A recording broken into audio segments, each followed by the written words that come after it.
So just imagine being the parent of a 9-year-old child and having the teacher ask you, what have you done differently with her? She's talking differently, she's walking differently, and she's trying things she normally wouldn't try. Well, this is the feedback that wisdom coach Rahima received from the mother of a 9-year-old girl that she was coaching. She was helping this girl alleviate feelings of low self-worth and social awkwardness.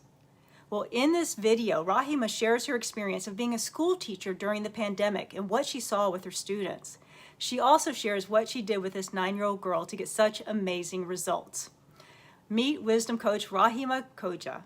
Thank you for this opportunity for being on this amazing panel and, just talking about the wonderful work that we all do.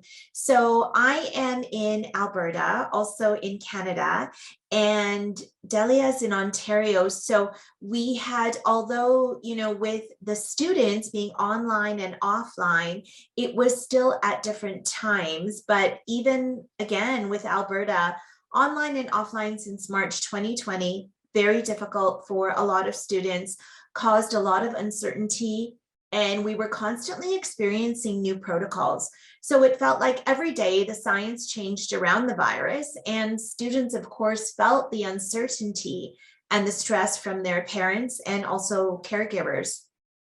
So what I observed as a teacher mainly was worry and anxiety in my students. So, for example, if a parent or caregiver had lost a job, income, or even residential instability, it all became a part of the child's experience and, of course, played a role in the child's adjustment to this new normal.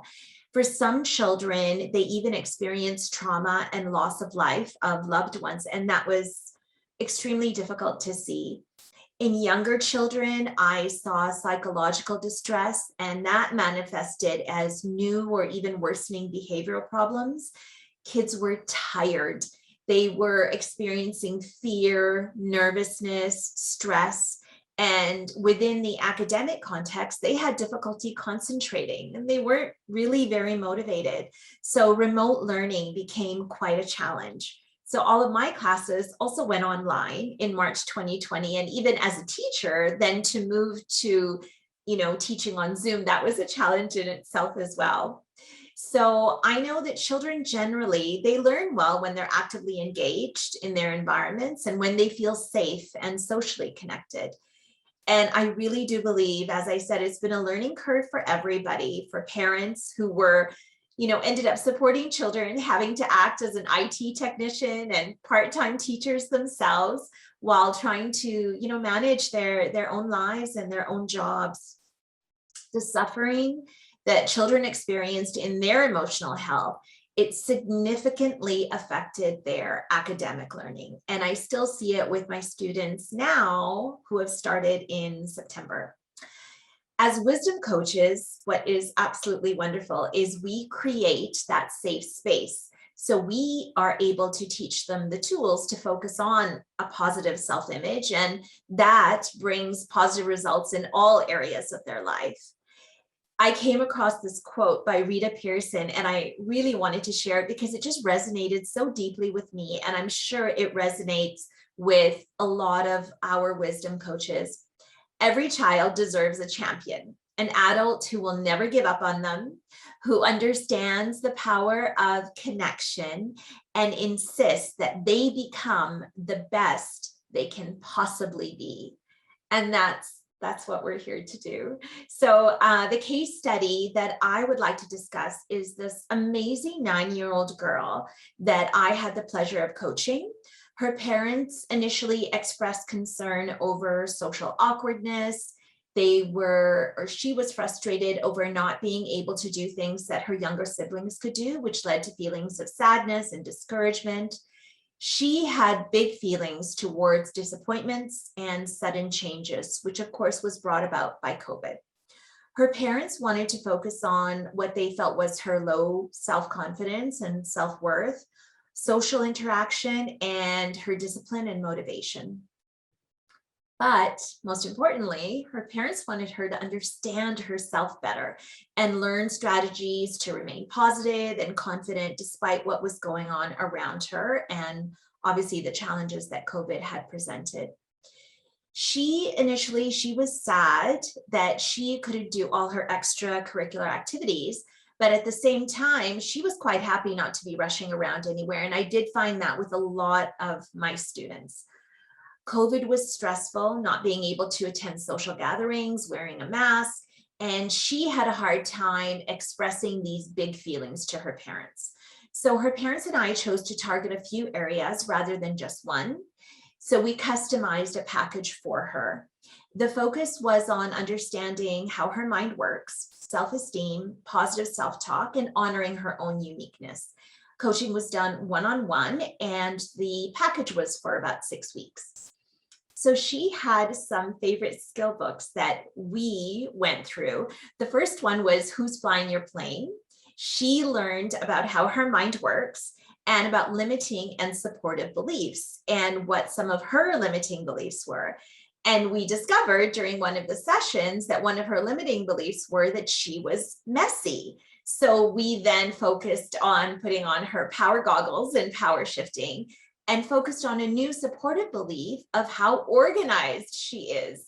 And when we went and did a vision board, she colored in this beautifully organized room and put it up on her vision board and put the vision board up in her room, which was wonderful. And her mom was just, oh my goodness, I can't believe this.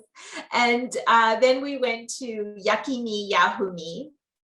There, she learned about what self-esteem is, and that positive self-esteem is a choice for her, how to develop it, and then the exercises to support her. She learned all about Yahoo Talk and realized that she had a choice of how she could actually speak to herself.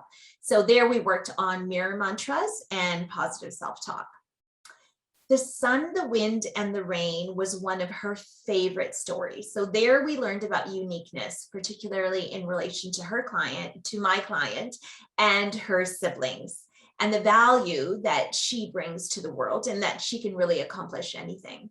So the story is about the 3 elements and how they fail to see their own gifts and at the same time long for gifts of the other. They soon realize the only way the earth can survive is if they each embrace their own uniqueness. So we then worked on an activity. It was a poster called The Gift of Me, where we honored everything about her. So she wrote down her favorite foods, activities, subjects, her best friends, her goals, and of course, her dreams. And one of her goals was this one particular unit in math that she found difficult. By the end of our sessions, she ended up getting 95% on that math test. And she was just over the moon. And then we went to Canville and Cantville. And there my client learned about believing in herself, even during the time of immense change and uncertainty. And no matter what was happening around her, she still tried new things and she managed to achieve her goals. Lastly, my success story, or her success story, I should say. So after I'd been coaching her for about 4 weeks, her mom had parent-teacher interviews. At this point, we had completed about 4 skill books. And I soon after had a session with her mom, and she was quite excited. She said her teachers were asking her, oh my goodness, what have you done differently with this child? She was talking differently and walking differently, and she was trying things she normally wouldn't want to try. She was more loving to her family, and she also noticed that she seemed to just like herself more. So she was really even, making that effort to clean up her room. So it was so wonderful to see. And it's just amazing how we have the privilege to help these children change their lives and give them the tools they can use for the rest of their lives. Do you want to learn how you can help kids too? Just visit adventuresinwisdom.com, and there you can sign up for a free coaching story and learn how you can get started as a life coach for kids.